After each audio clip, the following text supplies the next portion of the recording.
ሄይ ጋይስ እንዴት ናችሁ? ሁሉ ሰላም? አርማኬሮች ነን።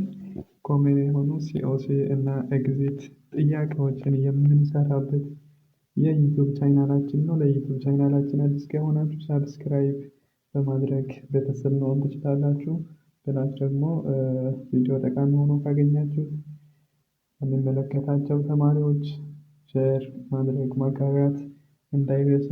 ዛሬ ደግሞ ሁለት የሲኦሲ ጥያቄዎችን እንሰራለን። የመጀመሪያው ጥያቄ 30-year-old woman was diagnosed with mania and started on lithium therapy.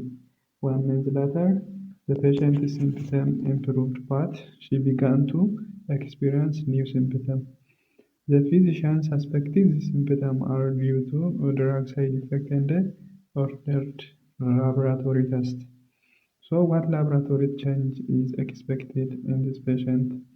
ፔሸንታችን የ30 ዓመት ማኒክ ፔሸንት ነች። ሊቲየም ጀምራለች። ሊቲየም ከጀመረች ከአንድ ወር በኋላ ማኒክ ሲምፕተም ኢምፕሩቭ አድርጓል። ነገር ግን አዳዲስ ሲምፕተሞችን ዴቨሎፕ አድርጋ ነው የተመለሰችው። ዘን ምንድነው ፊዚሻኑ ሳስፔክት ያደረገው የድራጉ ሳይድ ኢፌክት እንደሆነ ሳስፔክት አደረገና ላብራቶሪ ቴስት ኦርደር አድርጓል። ስለዚህ what laboratory change is expected in this patient?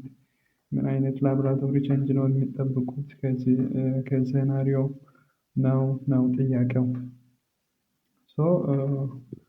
አንደኛ ኢንክሪዝድ ታይሮይድ ሆርሞን፣ ሁለተኛ ደግሞ ዲክሪዝድ ኪድኒ ፋንክሽን፣ ሶስተኛ ዲክሪዝድ ዋይት ብለድ ሴል፣ አራተኛ ኢንክሪዝድ ሊቨር ፋንክሽን ቴስት ነው። መልሳችን ምንድነው የሚሆነው? ዲክሪዝድ ኪድኒ ፋንክሽን ነው። ለምን ሲባል ሊቲየም አድቨርስ ኢፌክቱ አንዱ ምንድነው? ሬናል ቶክሲሲቲ ስለሆነ ማለት ነው። ለምንድነው የማይሆነው? ኢንክሪዝድ ታይሮይድ ሆርሞን ሌላ የሊቲየም ሳይድ ኢፌክት ወይ ደግሞ አድቨርስ ኢፌክቱ ምንድነው? ሃይፖታይሮይዲዝም ነው። ሃይፖታይሮይዲዝም ላይ ደግሞ ኤክስፔክት የምናደርገው ምንድነው? የታይሮይድ ሆርሞን ቀንሶ ነው የምናገኘው። ስለዚህ ታይሮይድ ሆርሞን ኢንክሪዝ የሚያደርገው በሃይፐር ታይሮይዲዝም ስለሆነ ምርጫ ኤ አይሆንም ማለት ነው። ሌላኛው ደግሞ ዋይት ብለድ ሴል የሊቲየም ሳይድ ኢፌክት አይደለም፣ እሱ ሊቀንስ አይችልም። ሌላኛው ደግሞ ሊቨር ፋንክሽን ቴስትም አይጨምርም ማለት ነው። እንደ አድቨርስ ኢፌክት ሊቀንስ ነው እንጂ። ኮሬክት አንስዌራችን ምንድነው? ኪድኒ ፋንክሽን ሊቀንስ ይችላል ቢኮዝ ሊቲየም ሬናል ቶክሲሲቲ ስላለው ማለት ነው።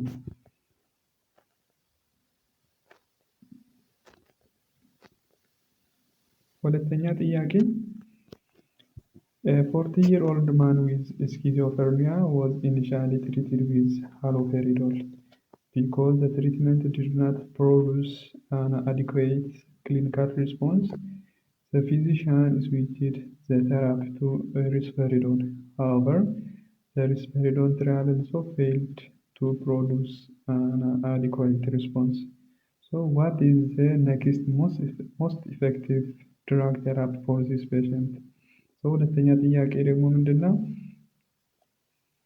የ40 ዓመት ሳይኮቲክ ፔሸንት ሃሎፔሪዶል ጀምሮ ነበረ። ነገር ግን በቂ የሆነ ክሊኒካል ሪስፖንስ ከሃሎፔሪዶል ትሪትመንት አልተገኘም። ዘን ሁለተኛ ጊዜ ደግሞ ወደ ሪስፔሪዶን ይቀየራል። ነገር ግን ወደ ሪስፔሪዶን ቢቀየርም አሁንም በቂ የሆነ ክሊኒካል ሪስፖንስ ስላልሰጠ ወይ ደግሞ ሪስፖንስ ስላልተገኘ አሁን ቀጣይ ደግሞ ምንድነው ኢፌክቲቭ ድራግ ትሪትመንታችን የሚሆነው ነው ለዚህ ፔሸንት ጥያቄው። መጀመሪያ ሃሎፔሪዶል ፈረስት ጀነሬሽን እንደማንኛውም ትሪትመንት ጋይድላይኑ በሚያዝ መሰረት ሃሎፔሪዶል የተጀመረ ቢሆንም ምንም ግን ክሊኒካል ሪስፖንስ አልተገኘም። ሁለተኛ ደግሞ ከሰከንድ ጀነሬሽን አንታይሳይኮቲክ ድራግ ሪስፔሪዶን ቢሰጥም እንኳን ምንም ሪስፖንስ በቂ የሆነ ሪስፖንስ ስላልተገኘ ኔክስት ስቴፓችን ወይ ደግሞ ኔክስት ሞስት ኢፌክቲቭ ትሪትመንታችን ምን ሊሆን ይችላል? አንደኛ ክሎዛምፒን፣ ሁለተኛ ኦላንዛምፒን አለ፣ ሶስተኛ ደግሞ ቲዮሪዳሲን አለ፣ አራተኛ ደግሞ ፊሎፌናሲን አለ። ምንድነው በዚህ ኬዝ ሴናሪዮ ላይ የምናየው ለሳይኮቲክ ፔሸንት አንታይ ሳይኮቲክን አስጀምረን ከአንድም በላይ ሁለት የተለያዩ አይነት አንታይ ሳይኮቲኮችን ሰጥተን ሪስፖንድ ካላደረገ ወይ ደግሞ የምንፈልገውን ክሊኒካል ሪስፖንስ አቺቭ ካላደረግን ያ ኮንዲሽን ምን ይባላል? ትሪትመንት ወይ ደግሞ ሬዚስታንት ስኪዞፍሬኒያ ይባላል። ሬዚስታንት ሲሆን ስኪዞፍሬኒያ ወይ ደግሞ ሳይኮሲሱ ሪፈራክቶሪ ሲሆን ደግሞ ድራግ ኦፍ ቾይዛችን ማን ነው? ክሎዛምፒን ነው ማለት ነው። ሌሎች እነ ኦላንዛምፒን፣ ቲዮሪዳሲን እና ፍሎቬናሲን አይሆንም። ሪፈራክቶሪ ሲሆን ስኪዞፍሬኒያ ወይ ደግሞ ትሪትመንት ሬዚስታንት ሲሆን ሳይኮሲሱ ድራግ ኦፍ ቾይዛችን ክሎዛምፒን ነው ማለት ነው። የዛሬ ቆይታችን ይህንን ይመስላል። ቪዲዮ ከተመቻችሁ ላይክ እና ዩቱብ ቻናላችንን ሳብስክራይብ በማድረግ ቤተሰብ መሆን እንዳይረሳ። ሲዩ